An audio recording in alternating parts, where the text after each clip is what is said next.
Hi everyone, and welcome to the first Iron Workshop podcast. Now this is something new that I'm trying, just to bring more livelihood to the channel, since currently when I'm not releasing modding videos, it takes a while before you see a new video or actually get any content from me while I work on the Cold War mod. So if you guys like this, I'll be glad to do more of these. If you don't like it, it's fine. Just let me know in the comments, and I can make my own conclusions and see if this is something that has any potential and if it's interesting.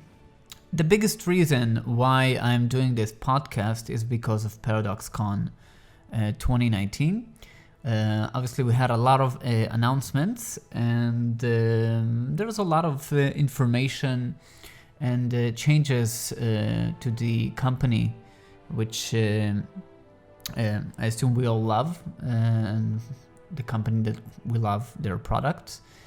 And it's interesting to see the evolution of Paradox Interactive as a game company. Now I will be covering a couple of things. First of all, some words about the Paradox conference in itself. Also, I'll be talking about the Stellaris Galaxy Commander mobile game, which turned out to be a disaster, a little bit. Also, I'll obviously be talking about the Hearthstone 4 expansion and any thoughts that I have on that. And I'll also be covering CK3 and the whole Deus Vault, probably mispronouncing that, controversy, and Imperator Rome, a game which I personally have not played thus far. I think it's the only Paradox title that I have not played upon release, so I do have a few things to say about that one.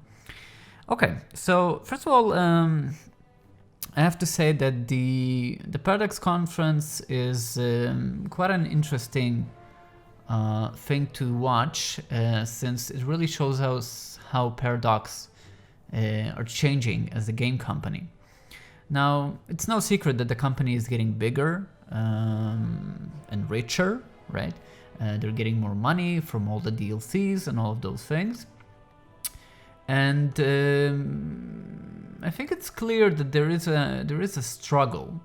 It seems like Paradox are having like growing pains, because while the conference seems very flashy and on the surface seems quite professional, in some areas it still has that small company feel to it. And there were some obviously cringy moments, like when Johan was talking about Imperator Rome and how it didn't turn out to be such a success. I actually found it funny when I think the CEO of Paradox introduced him as somebody who was making great games for 20 years. Now, no disrespect to Johan, I really think he's a very talented person, but between us, let's be honest, I don't know if Paradox games are amazing. They're an amazing idea, but it does take a while for this idea to become an amazing game. On release, these games were not amazing, and I'm talking about games up until Crusader Kings 2 especially. They were a disaster. They were a buggy mess. A lot of stuff was missing, not working, so I'm not sure if that title is very accurate, but there's no doubt that Johan does have a lot of experience under his belt, and I'm sure that that experience has been a contributing factor to the games that we have now, and the rise in quality also that we did get from these games. I also think that it was a strange choice. It was a strange choice to have the CEO host the event. I'm not sure what was the thinking behind it, because I don't think she's very good at it. And I'm not just talking about her English, which was a bit difficult to digest at times, but also the way that she hosted, it felt very bland. She was looking at the cards all the time. So it's interesting to see how they wanted it to be very professional and very maybe an AAA game studio feeling, but it turned out a little bit flat. So I guess that's one of the things you get when you watch a company like Paradox grow and evolve right before your eyes. Okay, now we certainly had a lot of cool announcements during ParadoxCon. One of the things that we had just before that, or I'm not sure if it was during ParadoxCon, was Stellaris Galaxy Commander, the mobile game. And I have to say that the moment that I saw that thing, I got really concerned, because I think that what we all like about Paradox is that they are still a niche developer, right? So most of their games still focus on this grand strategy or management types of games, and it's quite clear that the scope of these games, their complexity, can't really translate properly to a mobile game. And that is in a way like a measure that can protect the company from becoming this mobile developer that makes most of its cash from mobile purchases, and obviously it just goes down from there. So seeing Paradox drift into this mobile area is quite concerning, and I realized that this particular game turned out to be a disaster, since the entire game more or less turned out to be like a copycat product of another game. So they pulled it off. But this is probably not the last attempt by Paradox to enter the mobile market. And I do have to wonder if this is a symptom of Paradox becoming, or heading towards becoming, a very different developer from the Paradox that we knew so far. And how will that affect their games? Can we expect less complex games? Now, I know that there will be people who will say that all the games that have been released after, I don't know, Hearthstone 3 have been less complex. Now, in a way it's true, but in other ways they're just easier to maybe play. But that doesn't necessarily make them less complex. If we take a game like Stellaris, for example, it's quite a complex game. CK2 is also a very complex game. So I'm not sure that complexity is completely lost. But with the company going into mobile,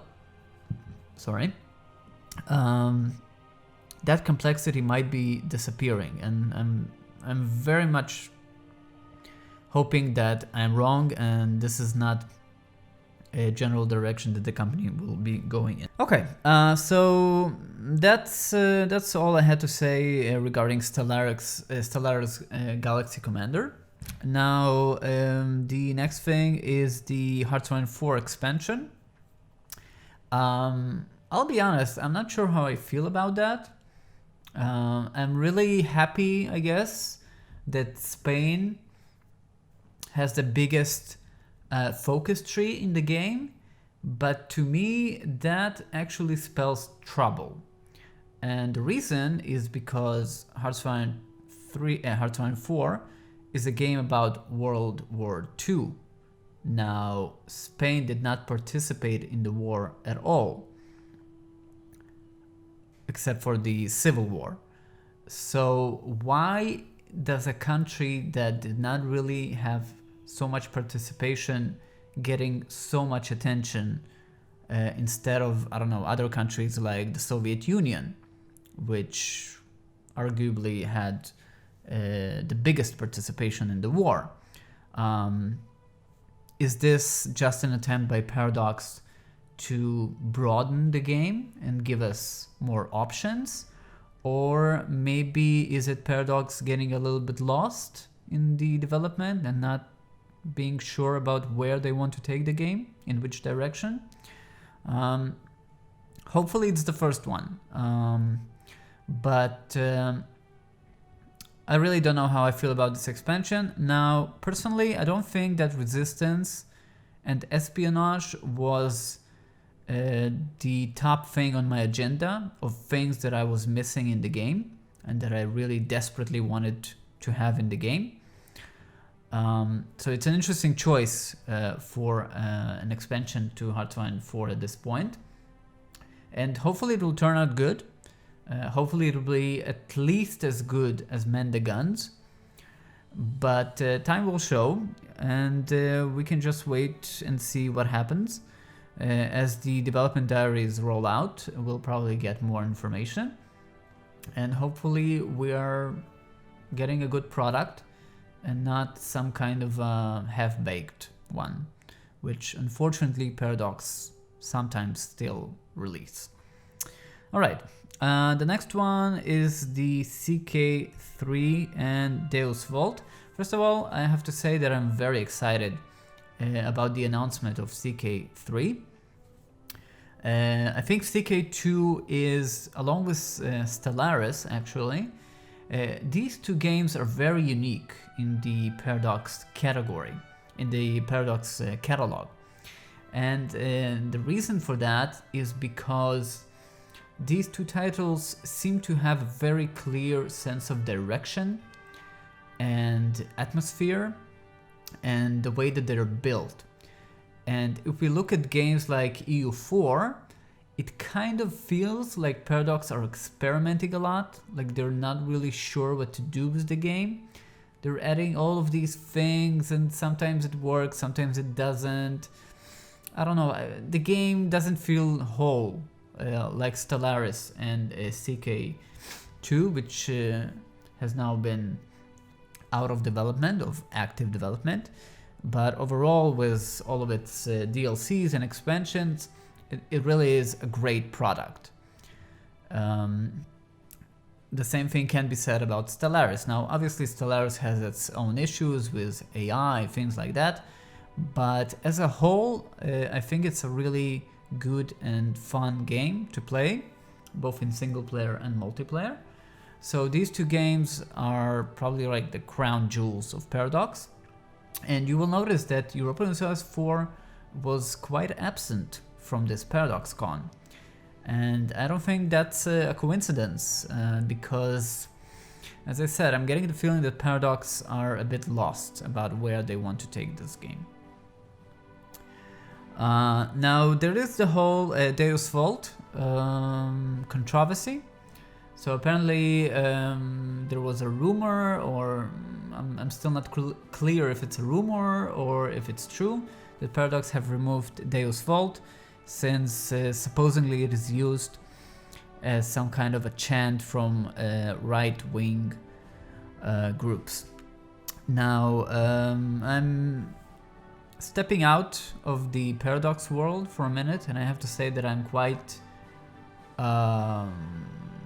disappointed that we have words being censored because some crazy people use them. And we actually give these people so much power in dictating what words we speak, what is acceptable and what is not acceptable. And it's quite disappointing, and hopefully it doesn't mean that we will be getting uncontrolled and unlimited censorship in games just because a certain group uses some terms from history to promote their own agendas. I don't think that game companies or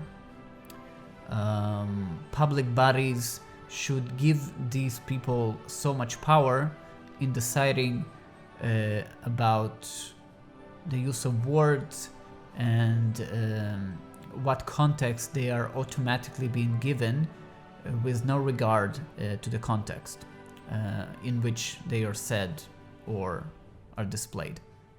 Okay, so that's about that. Hopefully CK3 will be awesome. The screenshots actually look quite good.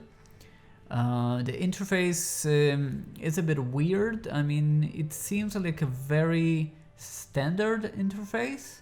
CK2 had a very immersive interface, which really put you in the